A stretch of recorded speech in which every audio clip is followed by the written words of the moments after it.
9살 왕이 목이 베었다고 하면 믿으시겠습니까? 왕이라면 궁궐의 가장 높은 곳에 앉아 온 나라의 절을 받는 존재라 여겨집니다. 하지만 고려의 마지막 시절, 왕관은 아이를 지켜주지 못했습니다. 오히려 그 작은 머리 위에 얹힌 왕관이 아이를 주둠으로 끌고 갔습니다. 그 아이의 이름은 창왕, 고려 제33대 왕. 허나 그는 왕으로 불린 시간보다 쫓겨난 아이로 불린 시간이 더 선명하게 남아 있습니다. 생각해 보십시오. 초등학교 2학년쯤 되는 나이, 그를 다 떼었을까 말까 한 어린아이. 세상의 음모가 무엇인지, 혈통이 무엇인지, 권력이 사람을 어디까지 잔인하게 만드는지 도무지 알 수 없는 나이였습니다. 그런 아이에게 어른들은 말했습니다. 너는 왕의 씨가 아니다. 이 한마디는 칼보다 먼저 아이를 찔렀습니다. 왕위에서 끌어내리고 이름에서 권위를 지우고 존재 자체를 부정해버리는 선언. 나라가 한 아이에게 내린 가장 잔인한 판결이었습니다. 당시 고려는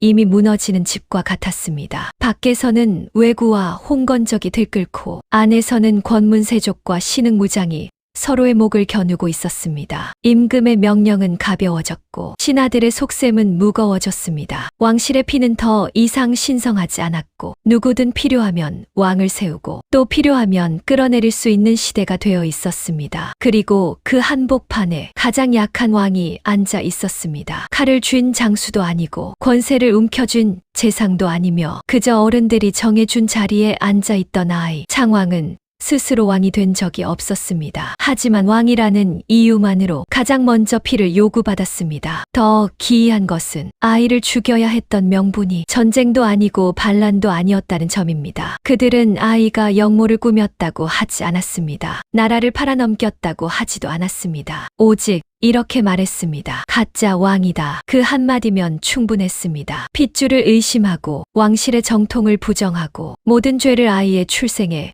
뒤집어 씌우면 칼은 곧 법이 되었습니다. 하지만 여기서 한 가지 질문이 생깁니다. 정말 창왕은 왕의 자식이 아니었을까요? 아니면 누군가가 왕좌를 바꾸기 위해 가장 쉬운 먹잇감으로 9살 아이를 골랐던 것일까요? 이 이야기는 단순히 비운의 어린 왕 한 사람의 죽음으로 끝나지 않습니다. 한 아이의 목숨을 끊기까지 누가 침묵했고 누가 명분을 만들었고 누가 마지막까지 손을 씻으려 했는지 그 추악한 권력의 민낯이 서서히 드러나기 시작합니다. 그리고 훗날 그 잔혹한 장면은 기묘한 방식으로 되돌아옵니다. 역사는 잊히는 듯 보여도 결코 사라지지 않기 때문입니다. 오늘 이야기할 인물은 폐위된 왕도 참수당한 아이도 맞습니다. 하지만 그보다 먼저 권력이 가장 약한 존재를 어떻게 삼키는지를 보여주는 가장 선명한 증거이기도 합니다. 이제 고려 왕실을 뒤흔든 출생의 의혹 속으로 들어가 보겠습니다. 도대체 누가 이 어린 왕을 죽음으로 밀어넣었을까요? 모든 비극은 한 아이가 왕이 되기 전부터 시작되고 있었습니다. 창왕의 아버지는 우왕이었습니다. 하지만 그 우왕부터 이미 왕좌를 둘러싼 의심의 한가운데 서 있던 인물이었습니다. 사람들은 오래전부터 수군거렸습니다. 우왕은 진짜 왕씨 핏줄이 아니라는 말, 공민왕의 아들이 아니라 신돈의 자식일 수 있다는 말, 처음에는 궁궐의 그림자 밑에서만 떠돌던 소문이었습니다. 하지만 나라가 흔들리기 시작하자 그 소문은 칼이 되었고 마침내 왕실의 목을 겨누기 시작했습니다. 생각해보면 이상한 일입니다. 왕이 강할 때는 다들 입을 다물고 있습니다. 그런데 왕이 약해지는 순간 사람들은 기다렸다는 듯 혈통을 꺼내듭니다. 충성은 사라지고 족보가 정쟁의 무기가 되는 순간입니다. 우왕 역시 그 소문에 무게했어 끝내 벗어나지 못했습니다. 그가 잘못한 일도 있었습니다. 정치는 어지러웠고 민심은 흩어졌고 권력은 이미 왕이 아니라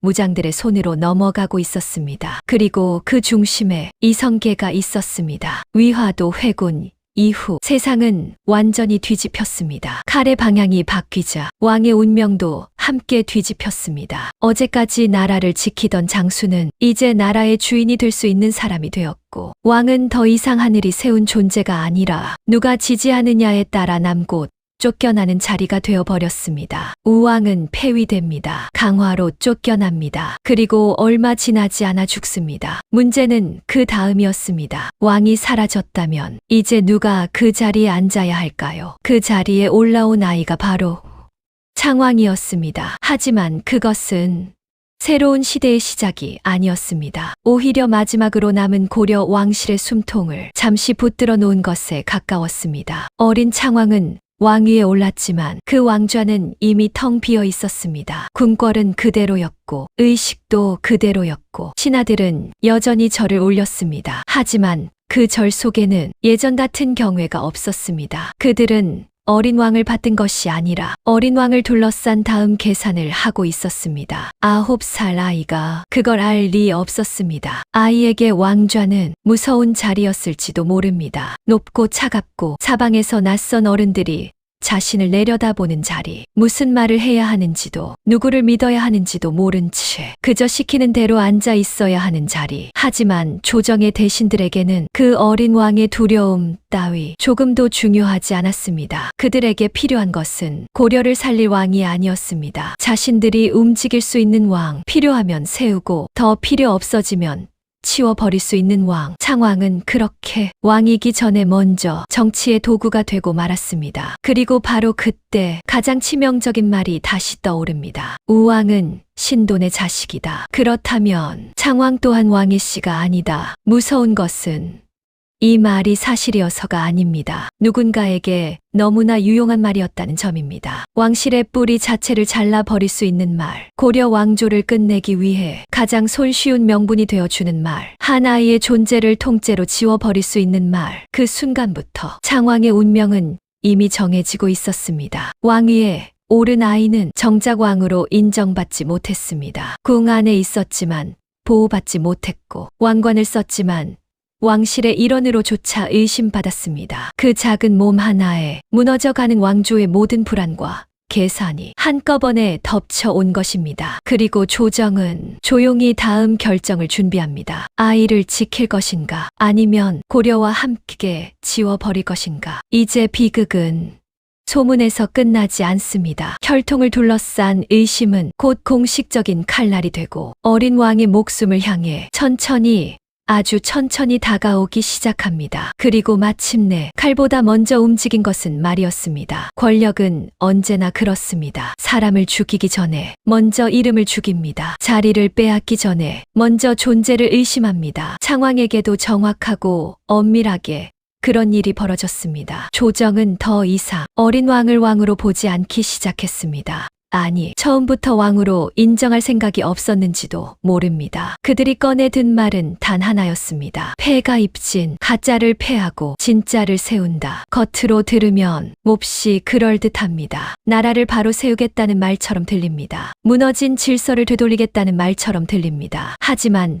그 안을 들여다보면 이보다 더 차갑고 잔인한 말도 드뭅니다. 누가 가짜입니까? 무엇이 진짜입니까? 그 기준을 쥔 사람이 곧 권력을 쥔 사람입니다. 우왕이 진짜 왕씨가 아니라면 창왕 역시 진짜 왕이 아니라는 논리. 바로 그 논리가 조정 한복판에서 힘을 얻기 시작합니다. 처음에는 의심이었습니다. 다음은 주장, 그리고 마침내 국가의 결정이 됩니다. 무서운 것은 그 과정이 너무도 빠르다는 점입니다. 누군가는 반대해야 했습니다. 적어도 아이는 죄가 없다. 이 말 정도는 나와야 했습니다. 하지만 조정은 조용했습니다. 너무 조용했습니다. 신하들은 알고 있었을 겁니다. 지금 벌어지는 일이 혈통을 가리는 일이 아니라는 것을, 진실을 밝히는 일이 아니라는 것을. 이것은 왕실의 뿌리를 잘라 새 시대를 열기 위한 작업이었습니다. 그리고 그 첫 희생양이 9살 아이였다는 것을 모를 리 없었습니다. 하지만 아무도 앞으로 나서지 않았습니다. 왜였을까요? 간단합니다. 명분이 생겼기 때문입니다. 반역보다 더 무서운 명분, 핏줄을 부정하는 명분, 왕의 자격 자체를 지워버리는 명분. 한 번 이 말이 공식화되며 그 뒤의 잔혹함은 모두 정당한 절차처럼 보이게 됩니다. 생각해 보십시오. 칼로 왕을 끌어내리면 누군가는 피를 봅니다. 하지만 애초에 저 아이는 왕이 아니었다. 이렇게 말해버리면 피를 묻힌 손조차 깨끗한 척할 수 있습니다. 바로 그것이 패가입진의 무서움이었습니다. 이것은 단순한 패의가 아니었습니다. 왕좌를 빼앗는 데서 끝나지 않았습니다. 아이의 신분을 무너뜨리고 아이의 혈통을 부정하고 아이의 존재 전체를 거짓으로 만들어버리는 일이었습니다. 어제까지 왕이었던 아이가 오늘은 가짜가 됩니다. 어제까지 받들던 신하들이 오늘은 그를 외면합니다. 어제까지 궁의 중심에 있던 존재가 순식간에 없어져도 되는 존재로 바뀝니다. 이쯤 되면 비극은 이미 끝난 것이나 다름없습니다. 왕이 폐위되는 순간보다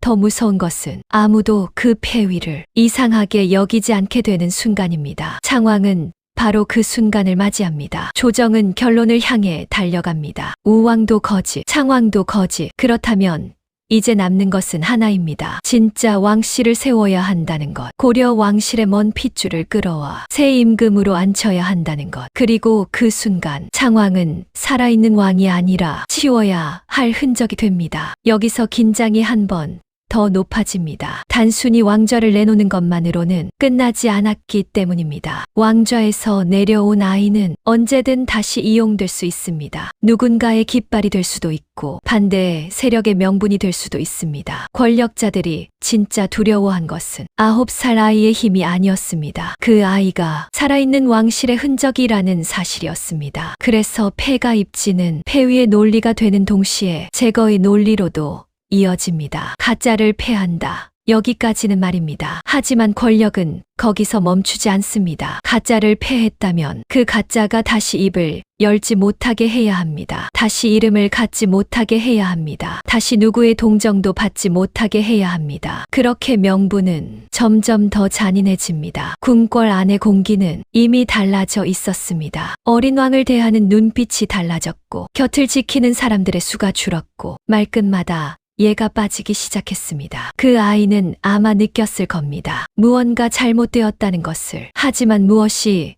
왜 잘못되었는지는 끝내 알지 못했을지도 모릅니다. 그저 어른들이 정한 죄를 아이가 대신 짊어진 것뿐입니다. 핏줄은 아이가 고를 수 없습니다. 태어난 자리도 왕이 된 이유도 버려지는 순간도 아이 스스로 정할 수 없습니다. 그런데도 조정은 모든 책임을 그 작은 어깨 위에 올려놓았습니다. 그리고 가장 서늘한 대목은 여기입니다. 이 거대한 정치의 판에서 누군가는 훗날 자신은 반대했다고 적어놓습니다. 누군가는 침묵했고 누군가는 명분을 만들었고 누군가는 뒤에서 칼을 갈았습니다. 그런데 막상 기록 속에 들어가면 모두가 조금씩 손을 씻고 있습니다. 그래서 더 소름 끼칩니다. 정말 무서운 권력은 사람을 죽이는 권력이 아닙니다. 사람을 죽이고도 자신은 정의로웠다고 쓰게 만드는 권력입니다. 패가입진 이 네 글자는 그래서 단순한 정치 구호가 아닙니다. 고려 왕조의 마지막 숨을 끊기 위해 가장 번듯하게 포장된 칼이었습니다. 그리고 그 칼끝은 결국 가장 약한 곳, 가장 어린 목을 향했습니다. 이제 창왕은 더 이상 왕이 아닙니다. 하지만 그렇다고 평범한 아이로 돌아갈 수도 없습니다. 왕좌에서 쫓겨난 순간 그는 보호받는 존재가 아니라 감시받는 존재가 됩니다. 그리고 곧 다음 명령이 내려집니다. 궁을 떠나라. 강화도로 가라. 왕좌에서 밀려난 아이는 이제 차가운 섬으로 보내집니다. 하지만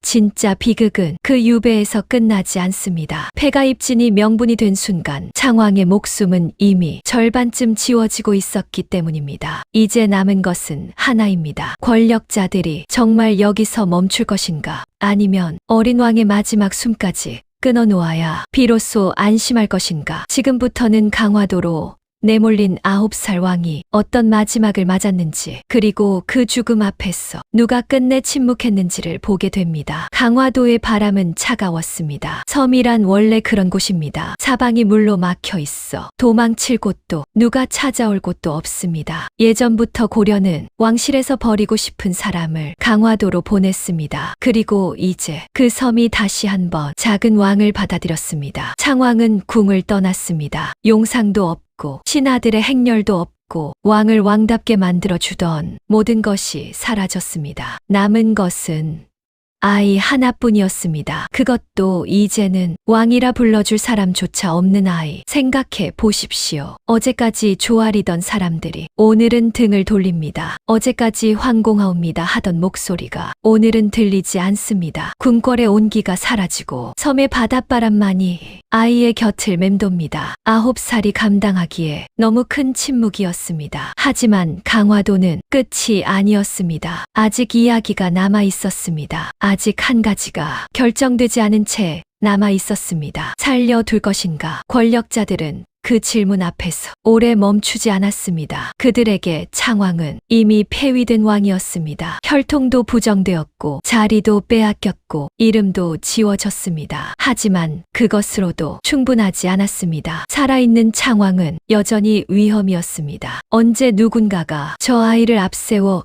깃발을 들 수 있습니다. 언제 고려를 그리워하는 백성들이 저 아이에게 다시 눈길을 돌릴 수 있습니다. 왕좌를 잃은 왕이라도 살아있으면 명분이 됩니다. 명분이 있으면 반란이 됩니다. 반란이 시작되면 모든 계획이 흔들립니다. 그래서 그들이 내린 결론은 하나였습니다. 흔적을 지워야 한다. 그 무렵 고려 조정에는 새로운 왕이 세워집니다. 공양왕, 왕씨 핏줄을 가진 종친을 찾아 왕위에 앉혔습니다. 폐가입진의 논리대로 진짜 왕씨를 세운 것처럼 보이게 하기 위해서였습니다. 하지만 모두가 알고 있었습니다. 공양왕은 왕이 아니었습니다. 이성계의 손 안에 있는 고려의 마지막 간판이었습니다. 왕조의 껍데기를 유지하면서 그 안의 내용물을 모두 바꾸는 작업. 그 작업이 조용히 아무도 크게 저항하지 못한 채 이루어지고 있었습니다. 그리고 그 작업에서 창왕의 존재는 마지막 걸림돌이었습니다. 폐가입진으로 명분을 세웠습니다. 공양왕으로 형식을 갖췄습니다. 이제 남은 것은 혹시라도 되돌아올 수 있는 과거를 완전히 끊는 일이었습니다. 명령은 간단했습니다. 죽여라. 사서에는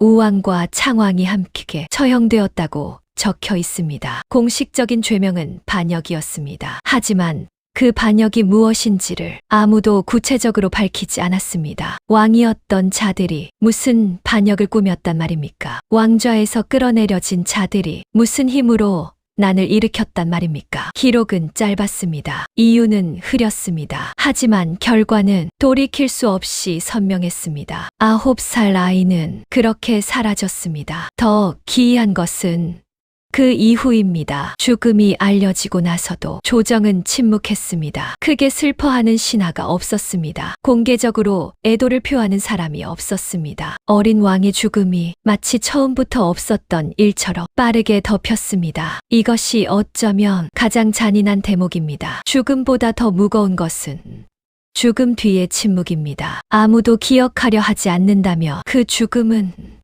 2번 죽은 것과 같습니다. 역사는 승자가 쓴다고 합니다. 하지만 그 말 뒤에는 이런 말이 숨어 있습니다. 패자는 2번 지운다고. 창왕은 폐위되면서 1번 지워졌고 처형되면서 또 1번 지워졌습니다. 그리고 기록에서 조용히 사라지면서 3번째로 지워졌습니다. 그런데 여기서 한 가지 이상한 일이 있습니다. 수백 년이 지난 뒤 조선의 학자들 사이에서 작은 논쟁이 벌어집니다. 창왕은 정말 왕씨가 아니었는가? 우왕은 진짜 신돈의 자식이었는가? 아니면 폐가입진은 처음부터 정치적으로 만들어진 명분이었는가? 흥미로운 것은 이 논쟁이 한쪽으로 깔끔하게 결론나지 않는다는 점입니다. 어떤 이는 폐가입진이 정당했다 하고 어떤 이는 그것이 권력의 농간이었다 합니다. 진실은 살아있는 사람들이 묻어버렸기 때문에 죽은 기록 속에서만 떠돌고 있습니다. 그리고 그 진실을 가장 잘 알았을 사람은 아무 말도 남기지 못했습니다. 9살이었으니까요. 권력은 명분을 씁니다. 명분은 칼보다 오래 살아남습니다. 폐가입진이라는 네 글자는 실제로 칼을 들어 왕을 베는 것보다 훨씬 오랫동안 사람들 입에 오르내렸습니다. 그것이 권력의 방식입니다. 칼은 한 번만 쓰면 됩니다. 하지만 말은 계속 반복해서 쓸 수 있습니다. 그래서 권력자들은 언제나 칼보다 먼저 말을 씁니다. 창왕을 죽인 것은 결국 칼이었지만 그 칼보다 먼저 움직인 것은 가짜라는 단 하나의 단어였습니다. 자, 이쯤에 있어서 우리는 한 발짝 물러서서 바라볼 필요가 있습니다. 이 이야기는 단순히 고려 말의 비극으로 끝나지 않습니다. 아이를 왕으로 세운 사람들은 처음부터 아이를 지킬 생각이 없었습니다. 명분을 만든 사람들은 진실을 밝힐 생각이 없었습니다. 침묵을 지킨 사람들은 양심을 말할 용기가 없었습니다. 그런데 이 세 부류의 사람들은 역사 속에서만 존재하는 것이 아닙니다. 어느 시대든 약한 자를 앞세워 이익을 취하는 자가 있습니다. 명분으로 잔혹함을 포장하는 자가 있습니다. 그리고 알면서도 눈을 감는 자가 있습니다. 창왕의 이야기가 수백 년 전 이야기임에도 오늘처럼 선명하게 느껴지는 이유는 바로 그 때문입니다. 하지만 역사는 여기서 끝나지 않습니다. 이 모든 일이 끝나고 나서 고려는 오래 버티지 못합니다. 공양왕은 끝내 스스로 왕위를 내어놓게 됩니다. 그리고 500년 왕조는 조용히 그러나 완전히 막을 내립니다. 권력을 위해 아이를 죽인 자들은 새 나라를 세웠습니다. 그리고 그 나라에서 각자의 이름을 역사에 새겼습니다. 그런데 그 이름들 곁에는 언제나 어딘가 작은 그림자가 따라다닙니다. 어린 왕의 그림자, 말도 못하고 사라진 9살의 그림자. 역사는 망각으로 쓰이는 것 같지만 사실은 기억으로 살아남습니다. 지워도 다시 떠오르는 것들이 있습니다. 그것이 역사의 복수라면 창왕의 이야기가 오늘 여러분에게 닿고 있다는 사실 자체가 이미 그 복수의 일부입니다. 9살 왕은 사라졌습니다. 하지만 그 죽음이 가르쳐 주는 것은 사라지지 않았습니다. 권력이 가장 약한 자를 향할 때, 그리고 아무도 막지 않을 때 무슨 일이 벌어지는지를 이 이야기는 조용히 그러나 선명하게 증언하고 있습니다. 역사는 끝난 뒤에야 비로소 말을 시작합니다. 창왕이 사라지고 고려가 사라지고 그 모든 것이 먼지가 된 뒤에야 사람들은 조용히 묻기 시작했습니다. 그때 정말 옳은 일이 이루어진 것이었냐고, 그 아이는 정말 가짜였냐고, 그리고 그 죽음은 정말 피할 수 없는 것이었냐고. 하지만 대답할 수 있는 사람은 이미 아무도 없었습니다. 새 나라 조선이 세워졌습니다. 이성계는 왕이 되었습니다. 그와 함께했던 신하들은 새 왕조의 공신이 되었습니다. 역사는 그들의 이름을 찬란하게 기록했습니다. 개국의 영웅들, 새 시대를 연 선각자들, 낡은 왕조를 걷어내고 백성을 위한 나라를 세운 사람들, 그렇게 기록되었습니다. 하지만 그 기록의 여백에는 쓰이지 않은 이름들이 있었습니다. 쫓겨난 왕들, 섬에서 사라진 아이, 끝내 입을 열지 못한 채 역사의 뒤편으로 밀려난 존재들, 승자의 기록은 빛납니다. 하지만 그 빛이 닿지 않는 그늘에서 다른 이야기들이 숨을 죽이고 살아남습니다. 흥미로운 것은 조선이 세워진 뒤에도 폐가입진을 둘러싼 논란이 완전히 사라지지 않았다는 점입니다. 조선의 학자들 사이에서 이 문제는 오랫동안 조심스러운 주제였습니다. 대놓고 말하기 어려운 주제였습니다. 왜냐하면 폐가입진을 부정하는 것은 곧 조선 건국의 정당성을 흔드는 일이었기 때문입니다. 새 나라를 세운 명분이 처음부터 거짓이었다면 그 위에 세워진 모든 것이 흔들립니다. 그래서 조선은 오랫동안 창왕에 대해 깊이 말하지 않았습니다. 우왕에 대해 진지하게 되묻지 않았습니다. 그것이 가장 안전한 방식이었습니다. 잊히게 두는 것, 덮어두는 것, 세월이 지나면 사람들의 기억에서도 지워질 테니까. 하지만 기억이라 그렇게 쉽게 지워지지 않습니다. 고려 유민들 사이에서는 오랫동안 두 왕에 대한 이야기가 조용히 전해졌습니다. 공식적인 역사서에는 없는 이야기들, 마을의 노인들이 손자에게 전하는 이야기들, 그 이야기 속에서 창왕은 가짜 왕이 아니었습니다.